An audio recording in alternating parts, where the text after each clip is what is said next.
Central bank of India Patna क्षेत्र के red velvet hotel में एमएसएमई क्रेडिट आउटरीच कार्यक्रम आयोजित किया गया। कार्यक्रम में बैंक के महाप्रबंधक सोहेल अहमद, अंचल प्रमुख राजीव रंजन सिन्हा और उप क्षेत्रीय प्रमुख महेंद्र कुमार श्रीवास्तव शामिल हुए। महाप्रबंधक ने कहा कि एमएसएमई क्षेत्र देश की लगातार आर्थिक मजबूती का आधार है और बैंक इसके विकास के लिए लगातार कदम उठा रहा है।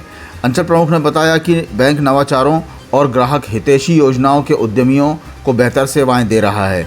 उप क्षेत्रीय प्रमुख ने कहा कि बैंक एमएसएमई उद्यमियों को पारदर्शी और सुविधाजनक वित्तीय माहौल प्रदान करने के लिए प्रतिबद्ध है। कार्यक्रम में करीब 70 पात्र उद्यमियों को विभिन्न योजनाओं के तहत करीब 100 करोड़ रुपए के ऋण स्वीकृति पत्र प्रदान किए गए।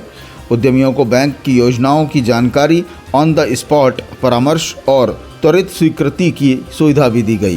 बैंक ऑफ इंडिया पूरे इंडिया में हमारे managing director and CEO Shri Kalyan Kumar sir ने के इंस्ट्रक्शन के हिसाब से कि पूरे इंडिया में हम लोग ग्रेट आउटरीच प्रोग्राम कर रहे हैं एमएसएमई के लिए।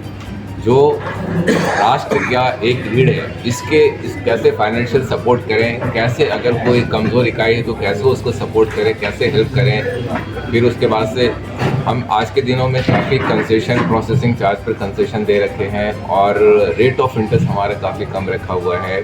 हम लोग डिफरेंट स्कीम में हम जैसे आपको एमएसएमई में हर लघु और स्मॉल और मीडियम इंटरप्राइजेस के लिए हम लोग हेल्प कर रहे हैं।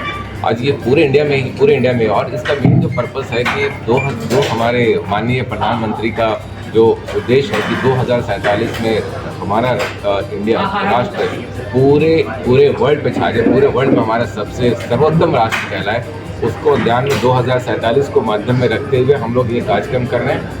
और जितनी भी एमएसएमई की इकाई हो उसको सपोर्ट करने के लिए, चाहे वो एग्रीकल्चर हो और बड़े इकाई हो, उनको हम लोग वित्त प्रदत्त करेंगे और काफ़ी कंसेशन रेट ऑफ इंटरेस्ट भी है और उनको हर तरह से डेवलपमेंट के लिए देंगे। और डिफरेंट एमएसएमई के स्कीम्स हैं, उस स्कीम्स में हम फाइनेंस कर रहे हैं। लोन कैसे लोगों को मिले, उससे जो कैसे आसानी से मिल सके, उसके लिए थोड़ा सा कोई आपको प्रावधान? इसके लिए हम लोग जो टीएटी बोलते हैं, मतलब कि हम जो एप्लीकेशन लिए और सैंक्शन करने में जितना जल्दी हो सकता है करने के लिए हम लोग डिजिटल प्लेटफॉर्म लेकर के आए हुए हैं। उस डिजिटल प्लेटफॉर्म से आप लोन कोई भी अगर चाहे कि हम लोन लेना चाहते हैं तो गवर्नमेंट का पोर्टल है, पोर्टल पर आप जाकर करके उसको डालें, एप्लीकेशन डालें और उसके बाद ये जो एप्लीकेशन है वो आपके पास सेंट्रल बैंक में आ जाएगा। जो अगर आप सेंट्रल बैंक ऑप्ट करते हैं, सेंट्रल बैंक उसको जैसे कि उसका एक लिमिट है कि 2 वीक्स के अंदर में अगर 10 लाख तक का लोन है तो 2 वीक के अंदर में हमको सैंक्शन कर देना। उससे ज़्यादा है अगर है 10 से 2 करोड़ तक है तो उसको हम लोग 4 वीक्स लेते हैं। मतलब इस प्रोसेस में हम लोग उसको कंप्लीट करेंगे। तो ये हमारा है कि टीएटी बहुत जल्दी हो, क्योंकि ग्राहक को हम द्वार नहीं भटका सकते हैं। इसी वजह से डिजिटल प्लेटफॉर्म में अगर आप कोई भी अपना रिक्वायरमेंट डालेंगे सब कुछ ऑटोमेटिक ले लेगा। वो आपका पैन नंबर सर्च कर लेगा, आपका आधार सर्च कर लेगा, आपका जो जीएसटी सर्च कर लेगा, उसके बेसिस पर हम लोन करते हैं। तो इसमें टाइम जो है ना, टाइम बहुत जल्दी हो रहा है और इसमें लोन का डिस्बर्समेंट भी जल्दी हो रहा है, ग्राहक भी संतुष्ट हो रहे हैं। यही चीज़ बता रहा है, इसी चीज़ के लिए पूरे इंडिया में आज का कार्यक्रम सिर्फ बिहार में नहीं है, पूरे इंडिया में ये कार्यक्रम हो रहा है।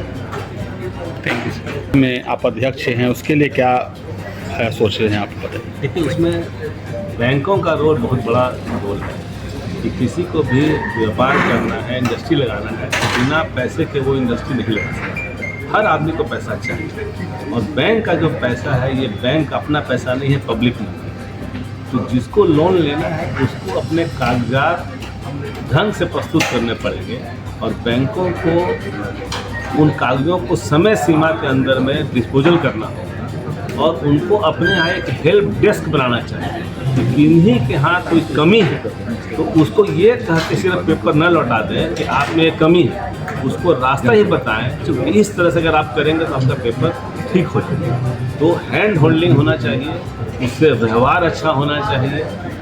उसको ये नहीं कि भाई आपके यहाँ पेपर कमी, आप जाओ मेरे, उसको आप सहायता करो और सुविधा देंगे तो हर आदमी को, इनको भी फायदा है, उसको भी फायदा है। अभी सर बताएंगे तमाम डिजिटल हो चुका है, पेपर वर्क का तो अब काम हल्का हो चुका होगा। वो सब कुछ है, लेकिन होटल सब जगह होता है, लेकिन जहाँ आदमी खाना अच्छा होता है वहाँ खाता है, जो अच्छा सर्विस देता है उसके पास लोग जाते हैं। तो बैंक तो सभी जगह है, ये आपके ऊपर है कि कैसे उस जो लेने आया है उसको कैसे हम सपोर्ट करें और कुछ लीक से हट के काम करने पड़े। एकदम अगर कोई बैंक का कोई नियम बना हुआ है कि इस तरह में हम ये काम नहीं करेंगे, थोड़ा अगर आपको लगता है कि प्रैक्टिकल इसमें थोड़ा बदलाव करके उसको दिया जा सकता है, उससे एक अच्छा मैसेज जाता है और एक अगर बड़े उद्योग को आप देते हैं तो उससे 4 लोग आपके पास हैं। क्या नाम हुआ सर? रामलाल खट्टा, president Bihar industries association. Thank